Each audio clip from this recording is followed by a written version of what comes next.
Hello बच्चा लोग, कैसे हो आप लोग। So today's topic is ecological pyramid. ठीक है बच्चों, ये इंपॉर्टेंट टॉपिक है। एनएससी यूएस में भी आ सकता है और इससे एक क्वेश्चन नीट में भी आ सकता है। तो ये हम आपको बताते हैं। Term is propose by doctor Charles Elton in 1927। Doctor Charles Elton in 1927। इसे इसलिए इसको एल्टोनियन पिरामिड्स भी बोलते हैं बच्चों। क्या और बोलते हैं? एल्टोनियन पिरामिड्स। इंपॉर्टेंट है, याद कर लीजिएगा कि ये टर्म किसने प्रपोज करा था? डॉक्टर चार्ल्स एल्टन ने 1927 में। इसलिए इसको एल्टोनियन पिरामिड्स भी बोलते हैं। अब पिरामिड क्या होता है बच्चों? When we arrange different trophic level in a pyramid form in an ecosystem, तो हम क्या फॉर्म करेंगे? इकोलॉजिकल पिरामिड को। ठीक है बच्चों, डिफरेंट ट्रॉफिक लेवल से मतलब है यहाँ पर producers, herbivores and carnivores. Producers आपको पता ही है कि they produce their food by themself, इसलिए उनको ऑटोट्रॉफ भी कहते हैं। और हर्बीवोर्स क्या है? ये डिपेंडेंट अपॉन द प्रोड्यूसर्स, इसलिए herbivores and carnivores, they eat herbivores, इसलिए इनको कार्निवोर्स बोलते हैं। ठीक है बच्चों, ट्रॉपिक लेवल से हमारा मतलब है producers, herbivores and carnivores. When we arrange this trophic level in a pyramid form in an ecosystem, then we find out ecological pyramid. ठीक है बच्चों, अब देखिए आप लोग, पिरामिड ऑफ नंबर क्या है? It shows the number of organism in different trophic levels. Okay, and pyramid of biomass क्या है? It shows the gram weight, it shows the dry weight of organism in different trophic levels. और pyramid of energy क्या है? It shows the rate of flow of energy in different trophic level. ठीक है, ये clear हो गया। यहाँ पर आप क्या शो करोगे? Number of organism. यहाँ पर आप क्या शो करोगे? Dry weight of organism. यहाँ पर क्या शो करोगे? कि rate of flow of energy of organism different trophic level, successive trophic level. और जब आप उसको पिरामिड के फॉर्म में अरेंज कर दोगे तब उसको मिल जाएगा आपको pyramid of number, pyramid of biomass and pyramid of energy.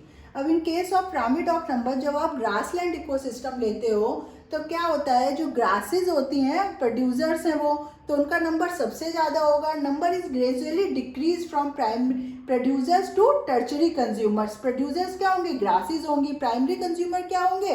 Rabbit होगा, माइस होगी, उसका नंबर डिक्रीज करेगा। सेकेंडरी कंज्यूमर और भी कम होंगे, जैसे स्नेक हो गया और लिजार्ड हो गया। तो आप देख रहे हैं सक्सेसिव लेवल्स में जो नंबर इज डिक्रीजिंग ग्रेजुअली। तो जो पिरामिड है वो कैसा है? अपराइट है इन केस का ऑफ ग्रासलैंड इकोसिस्टम में। When we talking about pond ecosystem, then producers क्या है? यहाँ पर फाइटोप्लैंक्टॉन्स है। अब यहाँ पर इनका नंबर क्या होगा बच्चों? बहुत ज़्यादा होगा। और जो प्राइमरी कंज्यूमर जू प्लैंक्टॉन हुए, उनका नंबर क्या होगा? वो थोड़ा कम होगा। अब जू प्लैंक्टॉन में क्या आ गई? जैसे स्मॉल फिशेज आ गई। अब सेकेंडरी कंज्यूमर यहाँ पर भी आप देख रहे हैं ग्रेजुअली डिक्रीज कर रहा है। सेकेंडरी कंज्यूमर क्या है? वाटर बीटल्स हो गई या fish, they will eat each other, तो वो सेकेंडरी कंज्यूमर हो गए। एट लास्ट टर्चरी कंज्यूमर क्या हो गई? बिग फिश हो गई। तो there is again gradual decrease in number. तो फिर यहाँ पर क्या हो गया? Pond ecosystem is again upright. Grassland and pond ecosystem क्या है? दोनों अपराइट है। When we talk about the forest ecosystem, then the shape is little bit different. ठीक है बच्चों, तो ये क्वेश्चन बहुत आता है कि फॉरेस्ट इकोसिस्टम का जो शेप है, आपको शेप दे देंगे, पूछेंगे किस इकोसिस्टम का है, या आपसे पूछेंगे फॉरेस्ट इकोसिस्टम का शेप कैसा होता है, उनमें आप बना देंगे। Then you have to tick mark which one is the correct answer.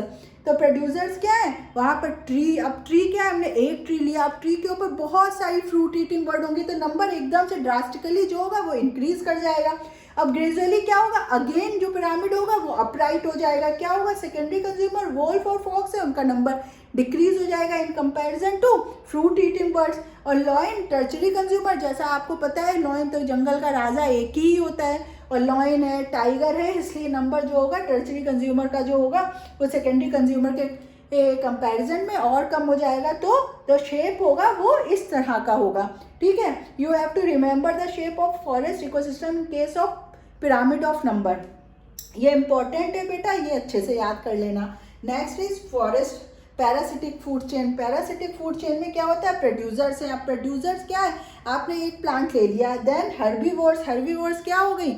Again fruit eating birds हो गए, उन्होंने उनको खाया। अब क्या हुआ कि जब डेथ के हुई हर्बीवोर्स की, तो फिर क्या हुआ? जो पैरासाइट्स आए उनको खाने के लिए। अब पैरासाइट्स क्या हो गए? पैरासाइट्स बच्चों हो गए लाइस हो गया और बग हो गए, वो पैरासाइट्स हो गए। अब उनके ऊपर हाइपर पैरासाइट, इनका नंबर क्या हो गया, ग्रेजुअली इंक्रीज करता जा रहा है। हाइपर पैरासाइट्स जो है वो जो पैरासाइट को खाएंगे, पैरासाइट के ऊपर फीड करेंगे, जैसे एक्टिनोमाइसीटीज हो गया, जैसे बैक्टीरिया हो गया, तो उनका नंबर इंक्रीज। तो आप देख रहे हैं here gradually increase in the number of number in each trophic level. तो क्या हो गया, ये इन्वर्टेड हो गया पैरासिटिक फूड चेन का।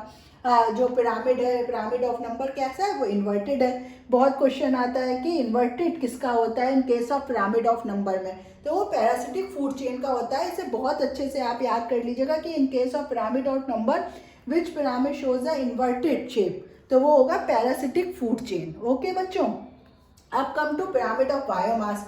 इन केस ऑफ आप देख रहे हैं कि ग्रासलैंड इकोसिस्टम और फॉरेस्ट इकोसिस्टम ये कैसा है, अपराइट है। तो बायोमास की यूनिट बच्चों, यूनिट अक्सर से पूछ ली जाती है। यूनिट क्या होती है, gram dry weight per unit area.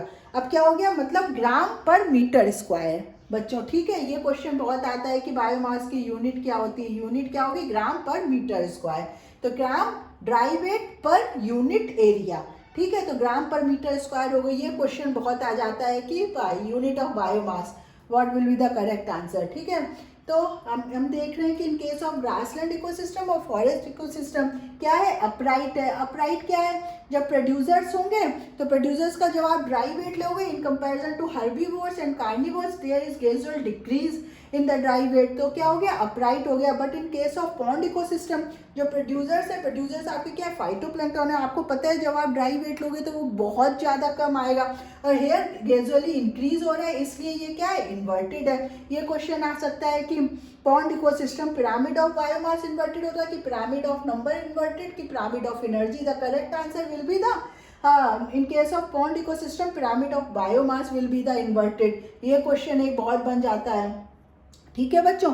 ये क्लियर हुआ, फंडामेंटली क्लियर हुआ। और जो पिरामिड ऑफ बायोमास है कि वो पॉन्ड इकोसिस्टम इन्वर्टेड क्यों हुआ, क्योंकि बायोमास क्या होता है, वो ड्राई वेट होता है, dry weight of organism in each trophic level. जब आप उसको अरेंज करोगे तो आपको पिरामिड ऑफ बायोमास मिल जाएगा। तो प्रोड्यूसर्स का जो होगा वो सबसे कम बायोमास होगा, ग्रेजुअली इंक्रीज करता चला जाएगा, इसलिए क्या होगा, ये इन्वर्टेड होगा।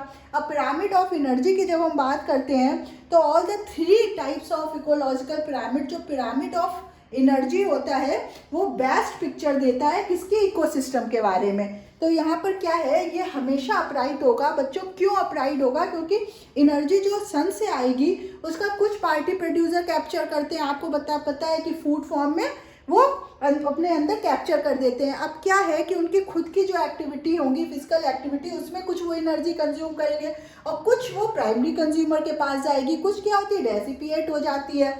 अब नेक्स्ट सेकेंडरी कंज्यूमर के पास उसका कुछ अमाउंट ही जाएगा। तो यहाँ पर ग्रेजुअली डिक्रीज कर रही है एनर्जी का ट्रांसफर हर लेवल में, इसलिए ये क्या होता है, हमेशा अपराइट होता है पिरामिड ऑफ एनर्जी। एक क्वेश्चन ये भी बहुत बन जाता है कि कौन सा पिरामिड ऑफ, मतलब which pyramid of energy out of 3 pyramid of energy, pyramid of biomass and pyramid of number, which pyramid always upright. तो ऑलवेज अपराइट कौन सा होगा बच्चों, पिरामिड ऑफ एनर्जी होगा। तो ये सब हो गया आपका इकोलॉजिकल पिरामिड, ठीक है। अगर ये क्वेश्चन जो है आप अच्छे से देख लीजिएगा। और ये एल्टॉन वाला तो बहुत इंपॉर्टेंट है कि ये टर्म किसने प्रपोज करा था बच्चों। ये हो गया, this is all about the ecological pyramid. If you like the video तो please press the like button as well as subscribe our channel. और कोई भी प्रॉब्लम है तो फिर आप उस टॉपिक को कमेंट सेक्शन में डालिएगा, उसके ऊपर वीडियो बनाएंगे ईजीएस्ट फॉर्म में। और थैंक यू बच्चों, थैंक यू वेरी मच।